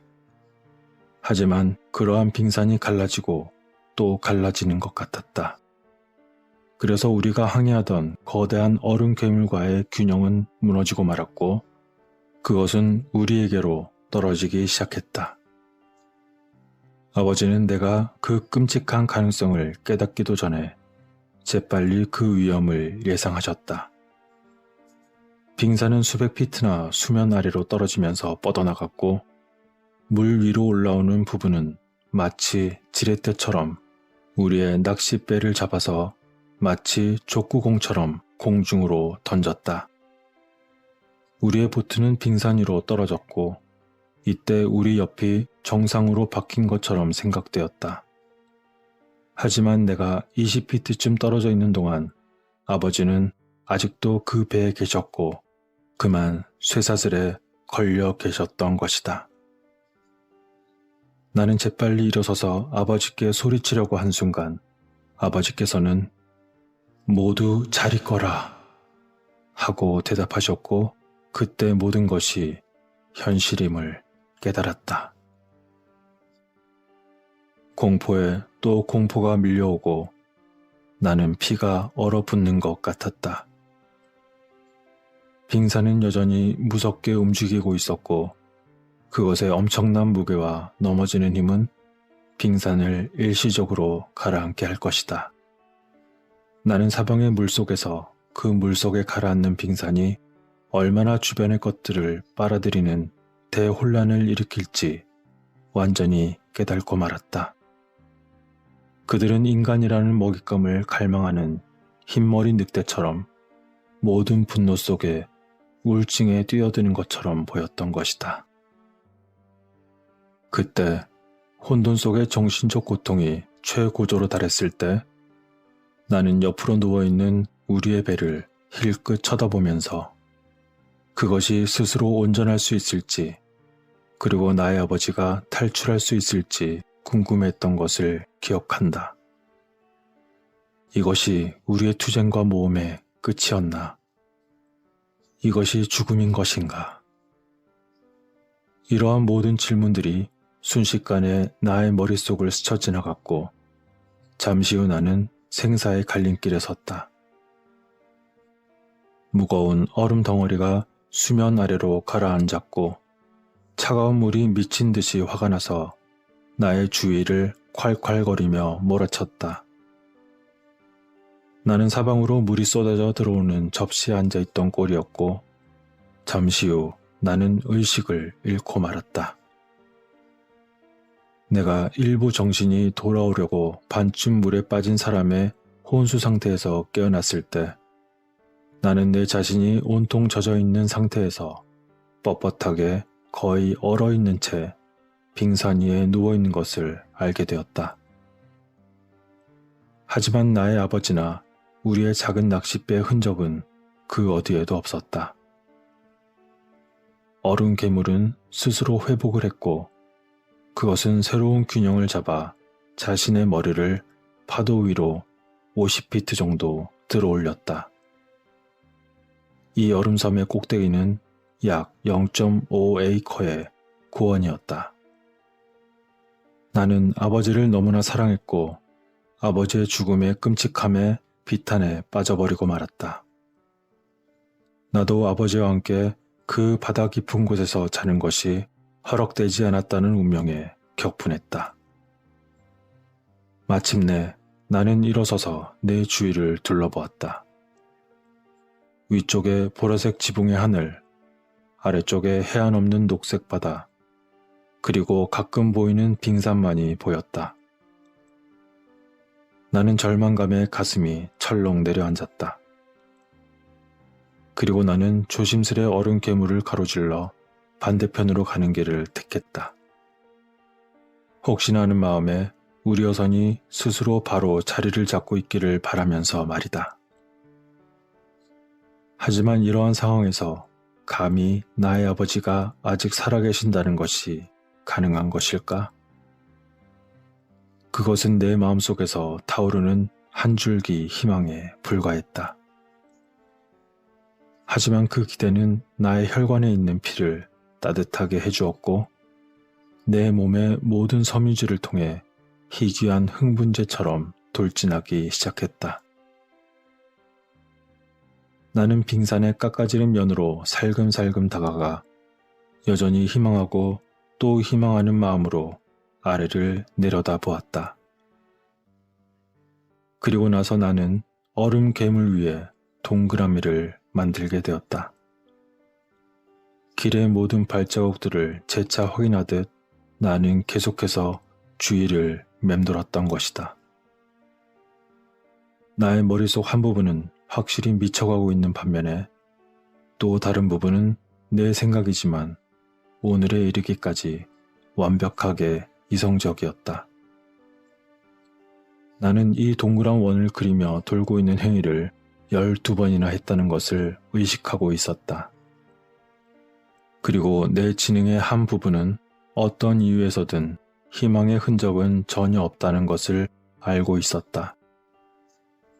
그렇지만 이상하리만큼 마음 한 곳에서는 여전히 기대감으로 스스로를 달래도록 만들었다. 나의 머릿속 다른 부분은 나의 아버지가 살아계실 가능성은 없지만 만약 여기에서 얼음 괴물 위에서의 순회하는 순례 여행을 그만둔다면, 만일 단 한순간이라도 그것을 멈춘다면 그것은 패배에 대한 나의 인정일 것이고 내가 그렇게 인정해버린다면 나는 정말 미쳐버릴 것 같다고 느꼈다. 그래서 나는 몇 시간이고 돌아다니며 멈추고 쉬는 것을 두려워했지만 신체적으로는 더 오래 지속할 수가 없었다. 나는 정말 두려워서 죽을 지경이었다. 이 넓은 바다에 버려져도 먹을 것도 마실 것도 없고 오직 위험한 빙산만 영원히 남아있을 뿐이었다. 내 가슴은 철렁 내려앉았고 희망의 겉모습은 검은 절망으로 사라져가고 있었다. 그러자 빠르게 참을 수 없게 되는 고독의 죽음의 냄새가 퍼져나가는 듯 했으나 그 순간 그 고요함이 신호총의 발포로 갑자기 깨졌다. 나는 너무나 놀라서 하늘을 올려다보았다. 반마일도 채 떨어지지 않은 곳에서 고래잡이 선박이 돛을 활짝 편 채 나를 향해 다가오는 것을 보았을 때였다. 분명히 빙산에 대한 나의 지속적인 활동이 그들의 눈에 띄었던 것이었을까? 그들은 가까이 다가오자 보트를 내려서는 조심스럽게 물가로 내려오다가 그때 나는 그들에게 구조되었고 조금 후에 고래잡이 배에 올라타게 되었다. 그 배는 스코틀랜드 고래잡이 배 엘링턴호였다. 그녀는 9월에 던디를 떠나 고래를 찾기 위해 남극으로 즉시 출발했던 것이다. 선장 앵거스 맥퍼스는 내게 친절하게 대하는 것 같았다. 그러나 곧 알게 되었지만 그는 규율에 관해서는 철의 의지를 가지고 있었다. 내가 지구 내부에서 왔다고 그에게 말하려고 했을 때 선장과 선원들은 서로를 쳐다보며 고개를 가로저었고 배의 주치에 의해 엄격한 감시 아래 내가 침대에 누워 있어야 한다고 주장했다. 나는 음식을 먹지 못해 영양실조로 매우 몸이 약해져 있었고 많은 시간 동안을 잠을 자지 못했던 것이다. 하지만 나는 그곳에서 며칠을 쉬고 난 후 어느 날 아침에 일어나서 의사나 다른 사람의 허락도 받지 않고 옷을 입었고 그들에게 내가 누구 못지않게 제정신이라고 말했다. 선장은 나를 불러서 내가 어디서 왔는지 그리고 어떻게 남극해에서 멀리 떨어진 빙산에 혼자 있게 되었는지에 대해 다시 물었다. 나는 꼭 그에게 지구의 안쪽에서 왔다고 대답했고 아버지와 내가 어떻게 스피츠베르겐을 거쳐 남극으로 오게 되었는지를 그에게 말했지만 나는 그만 쇠사슬에 묶이게 되었다. 나중에 나는 선장의 동료에게 내가 3월의 토끼처럼 미쳤다고 말하는 것을 들었다. 그리고 그는 나에게 내 자신에 대해 진실하게 말할 수 있을 만큼 충분히 합리적이 될 때까지 감금되어 있어야 한다고 말했다. 마침내 나는 많은 애원과 많은 약속 끝에 겨우 풀려나게 되었다. 그 후 나는 선장을 만족시킬 만한 이야기를 만들어내기로 결심했고 적어도 친구들 사이에서 안전할 때까지는 다시는 스모키신과 지구 안쪽 여행에 대한 이야기를 하지 않기로 했다. 2주일이 지나지 않아 나는 선원 중 한 명으로 자리를 잡도록 허락받았다. 그리고 잠시 후에 선장이 나에게 설명을 요구했다. 나는 그에게 나의 경험이 너무 끔찍해서 내 기억이 두려웠다고 말했고 그 질문에 대한 답을 미래의 어느 시점까지 남겨두도록 허락해달라고 그에게 간청했다. 그러자 선장은 내게 당신이 상당히 회복되고 있다고 생각합니다. 하지만 당신은 아직 제정신이 아닙니다. 라고 그가 말했던 것이다.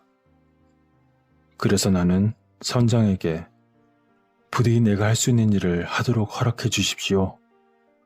만약 그것이 당신들에게 충분한 보상을 주지 못한다면 내가 스톡홀름에 도착한 그 즉시 나는 당신들에게 돈을 지불하겠습니다. 라고 말하자 그렇게 해서 그 문제는 해결이 되었던 것이다. 그 후 마침내 스톡홀름에 도착했을 때 내가 이미 알고 있는 바와 같이 나는 나의 다정하고 좋은 어머니가 1년도 더 전에 신에게 상을 받으러 가셨다는 것을 알게 되었다. 나는 나중에 친척의 배반으로 내가 그 광란의 집에 어떻게 가게 되었는지, 그리고 내가 풀려난 후에도 28년 동안 어떻게 어부의 삶으로 돌아가 27년 동안 침착하게 미국을 거쳐 마침내 캘리포니아 로스앤젤레스로 오게 되었는지에 대해서도 이미 이야기를 했다. 하지만 이 모든 것이 이 글을 읽는 사람들에게는 별 관심이 없을 수도 있다. 사실 내가 보기엔 나의 이 멋진 여행과 이상한 모험이 그 절정에 이르렀을 때는 아마도 스카치 고래잡이 선박이 남극해 빙산에서 나를 데려왔을 때였을 것이라고 나는 생각했다. 자, 그럼 이제 결론을 낼 시간이다. 내 모험의 역사를 마무리하면서 나는 지구의 우주론에 관한 과학이 아직 걸음마 단계라고 굳게 믿고 있다고 말하고 싶다. 오늘날 세계가 인정하는 지식으로는 설명할 수 없는 것이 너무 많고 그 지하 세계에서 본 스모키 신의 땅이 우리의 지리학자들에 의해 알려지고 그것이 인정될 때까지 그렇게 남아있을 것이다. 그곳은 탐험가들에 의해 지구 지각의 북쪽 가장자리 훨씬 넘어 공해에서 발견된 삼나무에서 나온 거대한 통나무와 그리고 시베리아 해안의 광대한 바닥에서 그 뼈가 발견된 메모드 사체의 고향이기도 하다. 북부 탐험가들은 많은 일을 해왔다.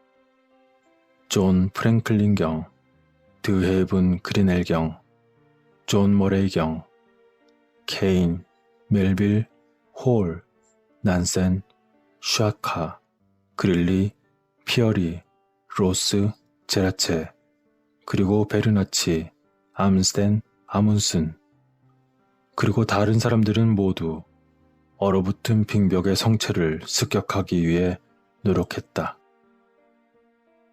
나는 1897년 7월 11일 일요일 오후 스피츠베르겐 북서쪽 해안에서 풍선 오리온을 타고 떠났던 안드리와 그의 용감한 동료인 스트린드버그와 프랭겔이 이제 내부 세계에 도달해 있다고 굳게 믿고 있다. 아버지와 나는 마음씨 고운 거대한 사람들과 함께한 대서양 내부의 여행에서 즐거움을 얻었기 때문에 의심할 여지 없이 그러한 예상을 즐기고 있다. 나는 겸손하게 몇 년 동안 이러한 문제들에 대해 다시 깊이 생각해왔기 때문에 나는 이 세상의 자침이 가리키는 인력의 원인뿐만 아니라 중력이 통용되는 정의에 대해 잘 알고 있다. 그리고 나는 자침이 옷처럼 지구를 완전히 감싸고 있는 전류의 영향을 받는다는 것이 나의 확고한 믿음이라고 말할 준비가 되어 있다. 그리고 끝없는 회로에 있는 이 전류들이 지구의 원통형 입구의 남쪽 끝을 통과하여 다시 퍼져나가 외부 표면 위로 퍼져나가고 북극을 향해 미친 듯이 돌진한다는 것도 이제 알고 있다. 그리고 이 전류들이 지구의 곡선이나 가장자리에서 우주로 달려가는 동안에도 그것들은 다시 지구 안쪽 표면으로 떨어지고 지각의 안쪽을 따라 소위 남극의 입구를 향해 남쪽으로 계속 나아간다. 중력에 관해서 아무도 그것이 무엇인지 모른다.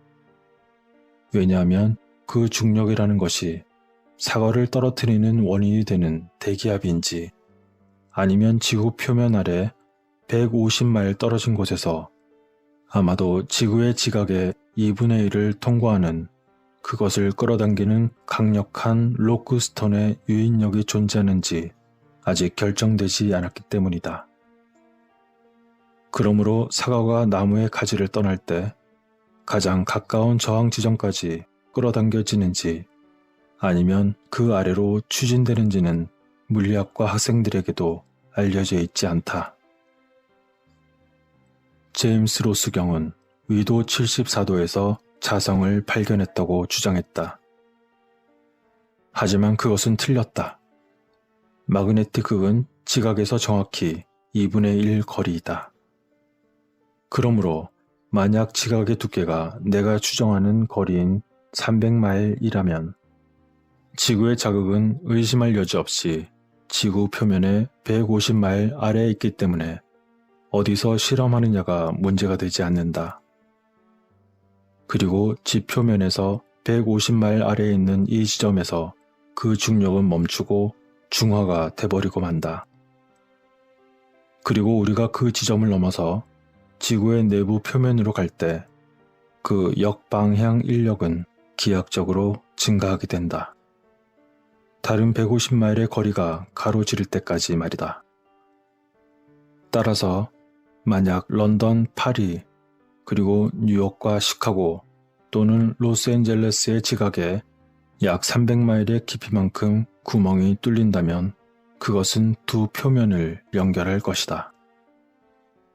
외부의 표면에서 떨어지는 무게의 관성과 운동량은 자기 중심을 훨씬 지나쳐 운반하고 있지만 지구의 내부 표면에 도달하기 전에 그것은 중간 지점을 지나 점차 속도가 감소했고 마침내 멈췄다가 즉시 외부 표면으로 다시 떨어졌으며 따라서 계속 진동하고 있다.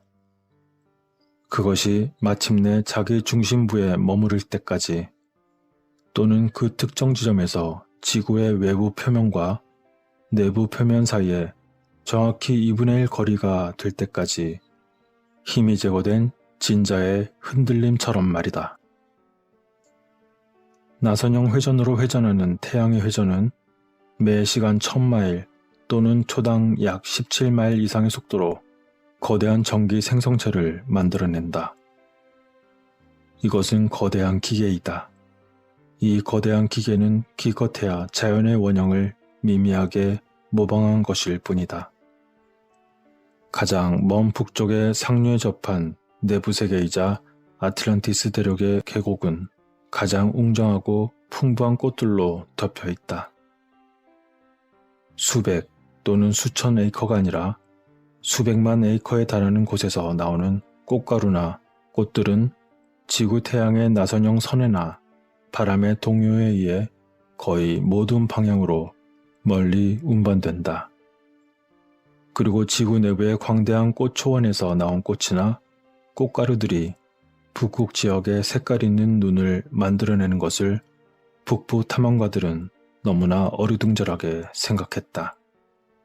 의심할 여지 없이 이 지구의 내부는 인류의 집이자 요람이었고, 우리가 발견한 관점에서 볼 때 필연적으로 고대의 모든 물리적, 고생물학적, 고고학적, 언어학적, 그리고 신화적 이론과 가장 중요한 관련이 있다. 신비의 땅으로 거슬러 올라가는 것이 인간의 기원으로 거슬러 올라가는 것과 같은 그러한 생각은 마네토의 역사적 조각들로부터, 그리고 폼페이우스의 더 최근의 발굴로부터 온 역사적 기록에 의해 완전히 검증된 신들과 영웅들, 그리고 사람들의 초기 지상 지역들의 이집트 전통에서 발견될 뿐만 아니라 북미 인디언들에게까지 나타난다. 이제 자정이 지난 지 1시간이 되었다. 1908년 새해가 다가왔고 오늘이 그 사흘째 되는 날이다. 그리고 마침내 내가 세상에 바치고 싶은 이상한 여행과 모험의 기록을 마쳤으니 나는 인생의 시련과 변천을 따라갈 평화로운 안식에 대한 갈망이 가득하다. 나는 나이도 많고 모험과 슬픔으로 무르익었지만 정의롭고 바른 삶을 살기 위한 투쟁에서 나를 신뢰하며 함께 굳건히 지내온 몇 안 되는 친구들이 있기에 나는 부유하다. 뻔히 들려주는 이야기처럼 내 삶은 이제 점점 사라지고 있다. 이제 내가 살아있는 동안 또 다른 새로운 해가 뜨는 것을 보지 못할 것이라는 예감이 내 안에 강하게 든다. 이제 이것으로 나의 메시지를 마치겠다. 나는 올랍 얀센이다.